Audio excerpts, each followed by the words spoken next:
No one expected trouble when Staff Sergeant Luke Daniels rolled into Bella Vista on a quiet Thursday evening. The warm lighting, soft piano music, and scent of garlic and rosemary made the upscale San Diego restaurant feel like the perfect place for a peaceful meal. For Luke, this wasn't just dinner, it was a milestone.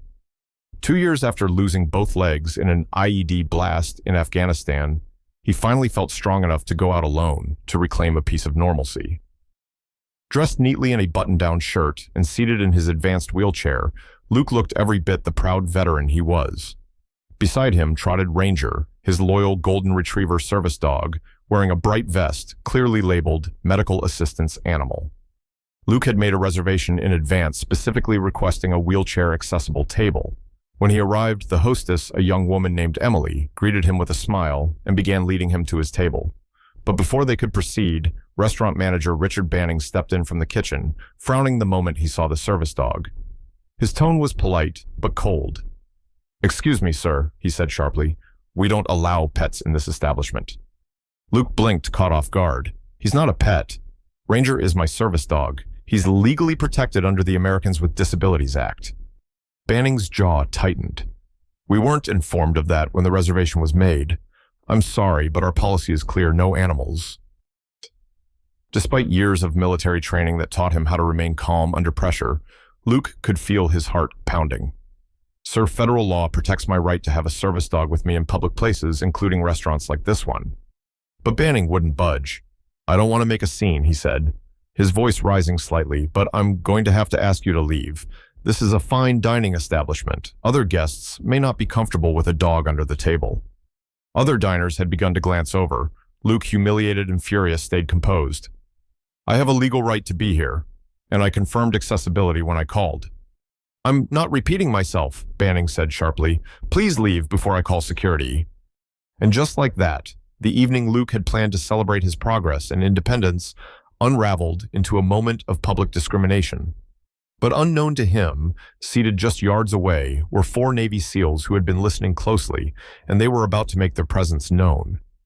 The atmosphere inside Bella Vista had always been carefully curated soft jazz, humming through the speakers, flickering candlelight on each table, and the gentle clinking of wine glasses beneath exposed beams.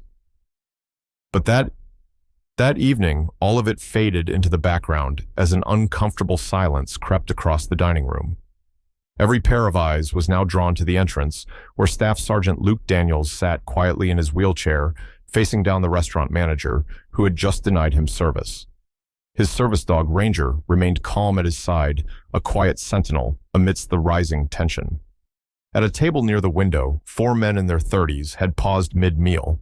Though dressed in casual slacks and button-down shirts, their posture, their alert eyes, and the way they instinctively positioned themselves facing the door made their military background unmistakable.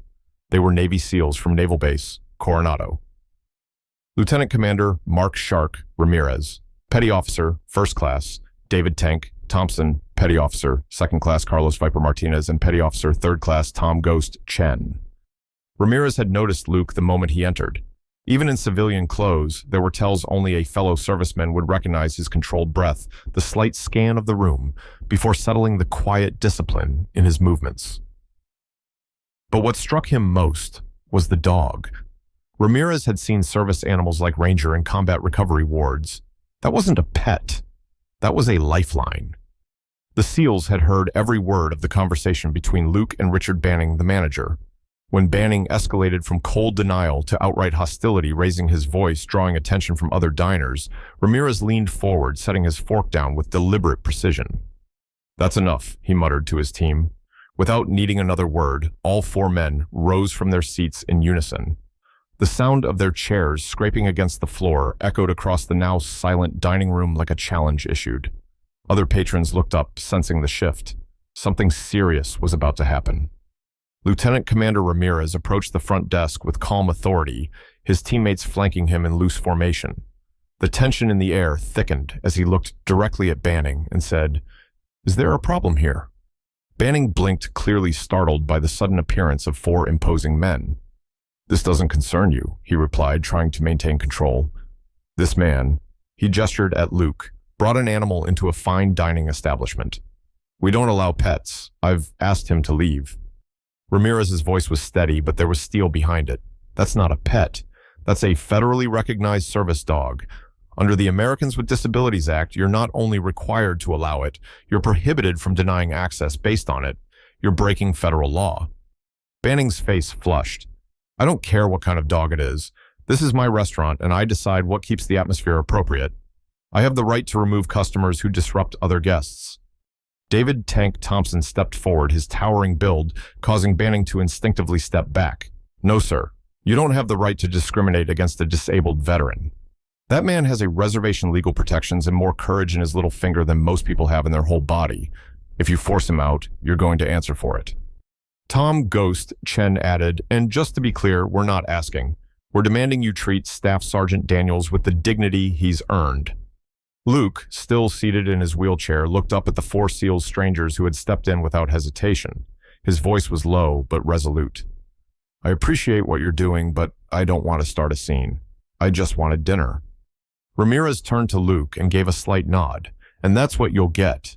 No man who's given what you have should be made to feel ashamed for asking to be treated like everyone else. Other diners had started to record on their phones. Whispers filled the air. That's a SEAL team, someone said. He's a veteran. The restaurant's image of upscale calm was unraveling not because of Luke, but because of Banning's unwillingness to back down. Banning, now visibly sweating, tried to recover. I'll call the police. You're all trespassing now. Carlos Viper Martinez stepped forward, calm and unshaken. Please do. We'll wait here to explain to the officers exactly how you violated ADA law. I'd love to hear their take. By now, Bella Vista was no longer just a restaurant. It had become a courtroom, and the public was watching. What began as quiet discrimination had transformed into a full-scale stand for justice. 4 Navy SEALs didn't raise their voices. They didn't threaten. They simply showed what it meant to stand shoulder to shoulder with a fellow warrior in his moment of need. Together, they weren't just a table of diners. They were a force that no manager, no policy, and no prejudice could ignore. And Luke Daniels, who had once feared he'd be turned away alone, now knew he didn't have to fight this battle by himself. The air inside Bella Vista hung heavy with tension. The once upscale hum of quiet conversation and clinking wine glasses had long faded. All eyes remained fixed on the confrontation at the front of the dining room, where Staff Sergeant Luke Daniels sat in his wheelchair, surrounded by 4 Navy SEALs defending his legal right to dine with his service dog Ranger. Manager Richard Banning stood rigid, face flushed, one hand gripping his phone with white-knuckled uncertainty. Around the room, assistants of diners were holding up their smartphones, recording the moment. The court of public opinion was now fully engaged. That's when a clear voice broke the silence. I'm an attorney, called out a man from a corner booth. Middle-aged, wearing a blazer over a loosened tie, he stood up with conviction. This is a direct violation of the Americans with Disabilities Act. What you're doing is not only discriminatory, it's illegal. You could face a lawsuit and federal penalties. Heads turned toward him as murmurs spread through the room. Before Banning could respond, another voice chimed in, this time from an elderly woman seated with her husband near the back wall. Her voice trembled slightly with age, but carried a powerful authority. Young man, she said to Banning, my husband served in Korea. I've seen what war does to a man. You don't turn away someone who gave so much for this country. You welcome them. You thank them. She dabbed her eyes with a napkin. The silence that followed was absolute. Lieutenant Commander Ramirez gently placed a hand on Luke's shoulder. If you're ready, brother, now's the time. Luke nodded. He cleared his throat, steadied himself, and rolled forward a few feet, Ranger close beside him. The dining room, packed with well-dressed patrons, grew so quiet, the buzz of the restaurant's air conditioning was suddenly noticeable. My name is Luke Daniels. He began, his voice calm but filled with quiet strength. I served with the 3rd Infantry Division in Afghanistan. 2 years ago, an IED exploded beneath my convoy. I lost both legs. I suffered a traumatic brain injury, and I lost 2 good men under my command. A hush swept the room. I've spent the last 24 months in hospitals, therapy centers, and support groups trying to learn how to live again, Luke continued. It's been painful, lonely, and harder than any battlefield I ever saw. Tonight wasn't supposed to be dramatic. I came here to celebrate 2 years of survival and progress. He paused, blinking back tears. I just wanted a steak and a glass of wine. I wanted to feel like a man again, not a burden, not a project, not someone people pity or fear, just normal. The emotion in his words hit like a wave. A few sniffles could be heard, followed by the sound of a glass clinking softly against a table as someone set it down with trembling fingers. I called ahead. I made sure the restaurant could accommodate my wheelchair. What I didn't expect was to be told I don't belong here, that my service dog, my medical equipment, was a disruption.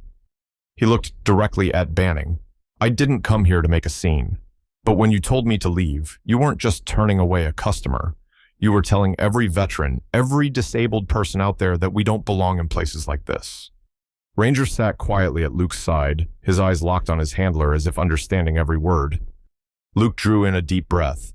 But you know what? I'm not ashamed of how I look. I'm not ashamed of my dog, and I'm not ashamed of my service. I wore the uniform with pride. I didn't fight overseas to be told I'm not welcome in my own country. The room erupted into applause. Slow at first, started by the elderly woman, then rising like a tide. Diners stood to their feet. Some wiped away tears. Others clapped with reverent energy, a few placing hands over their hearts. Even the servers near the bar joined in their trays, forgotten as they watched a moment bigger than any meal service unfold before them. Richard Banning stood paralyzed, overwhelmed by the wave of support engulfing the man he had tried to remove.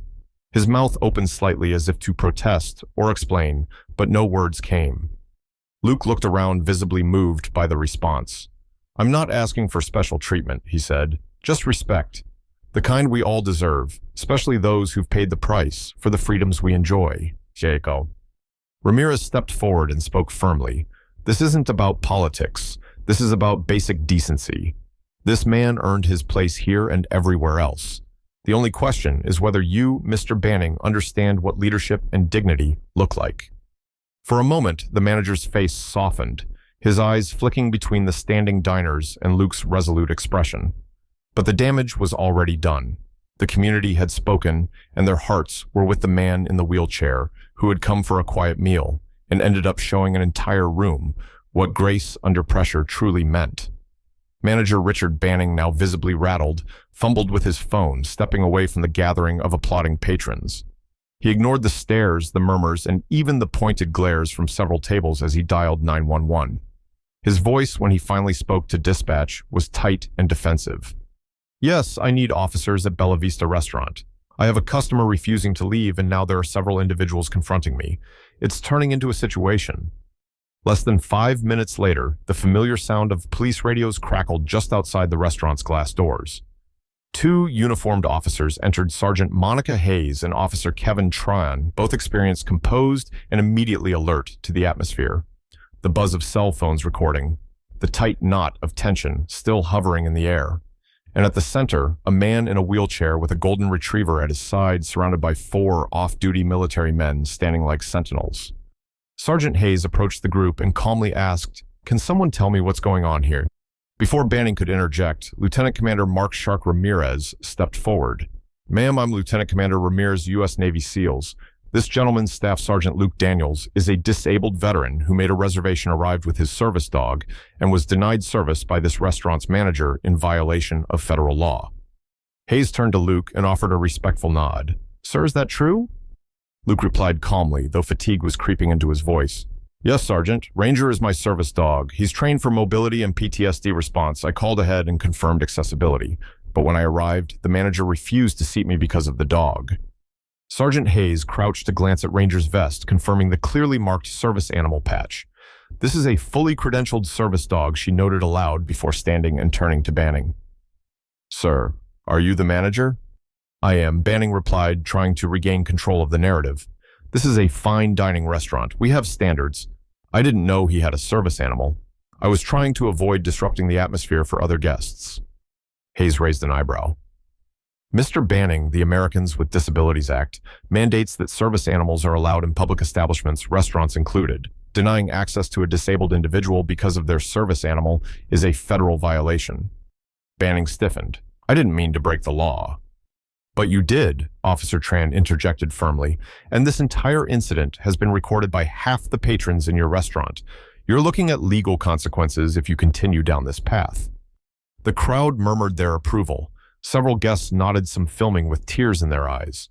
The elderly woman who had spoken earlier whispered to her husband, "Thank God, someone finally said it." Ramirez leaned toward Luke. "You good, brother?" Luke nodded faintly. "I'm okay, just tired." Hayes turned back to Banning. "Sir, we're not going to remove Staff Sergeant Daniels. In fact, if anyone should be facing legal action tonight, it's you." Banning's eyes flicked from the officers to the gathered crowd, then back to Luke. His face had drained of color, his earlier arrogance now fully evaporated. In that moment, he realized the full weight of the consequences he'd invited onto himself, legal, reputational, and moral. I suppose I was mistaken," he muttered, forcing the words out like stones. "He may stay." "No," Ramirez replied, his voice cool but unwavering. "Not just may. He has the right to be here. A seat at his reserved table. Full service. No conditions. No further humiliation." Banning nodded stiffly, then turned to the young hostess Emily, who had been watching nervously from behind the podium. "Please seat Mr. Daniels at his original table." Emily gave Luke a small, warm smile as she approached. "Right this way, sir." Luke maneuvered his wheelchair forward slowly. Ranger trotted beside him, head held high. As they passed through the dining room, patrons gave respectful nods, many placing hands over their hearts or offering soft words of gratitude. The Navy SEALs followed closely behind, resuming their seats as quiet protectors. The table Luke had reserved sat by a window overlooking downtown San Diego's skyline. The hostess helped him settle in, bringing a menu and a glass of water. For a moment, the clatter of silverware and the hum of conversation slowly returned, but the entire atmosphere had changed. The restaurant was no longer a place of silent indifference. It had become a space where dignity had been reclaimed. Sergeant Hayes approached one last time. "Staff Sergeant, if you need anything else tonight, you let us know. And if this establishment gives you further trouble, file a complaint with the Department of Justice. They'll be very interested in this case." Luke nodded. "Thank you, Sergeant. I appreciate you coming down." She tipped her cap. "It's the least we could do." And with that, the officers exited, leaving behind a restaurant that had witnessed not just a confrontation, but a lesson in accountability law and basic human respect. Manager Richard Banning stood frozen for a long time behind the bar, staring out at the room, watching the man he'd tried to eject finally enjoy a quiet meal. For Luke Daniels, that dinner wasn't just about steak or wine. It was about being seen, being heard, and finally being treated with the honor he had earned.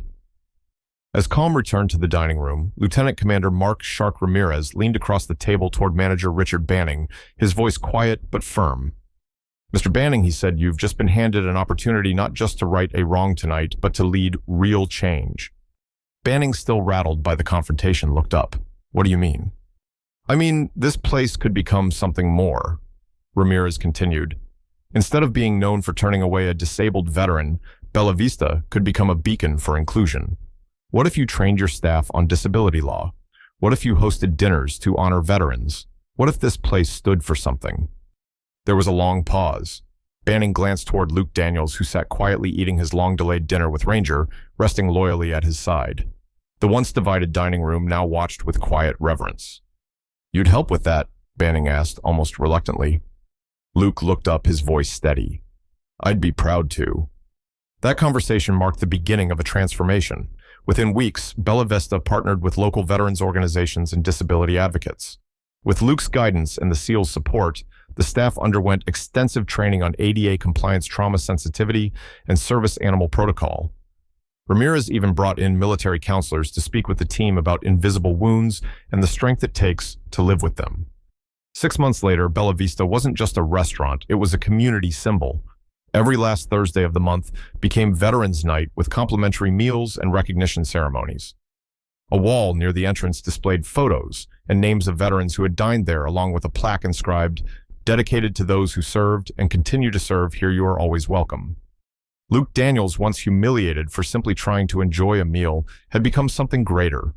He took to the stage at local universities' veterans centers and national conferences, sharing his story, not out of bitterness, but to teach.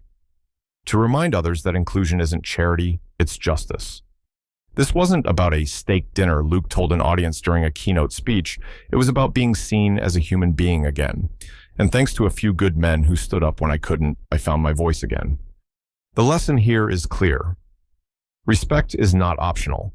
It is owed to every person who sacrificed, struggled, or stood up for others. When we choose compassion over convenience and courage over comfort, we shape a world worth living in. If this story moved you, leave a comment with your thoughts, and if you believe veterans deserve more than just words, hit that subscribe button to support stories that honor real heroes. Let's build a community that doesn't just say thank you for your service, but proves it every day.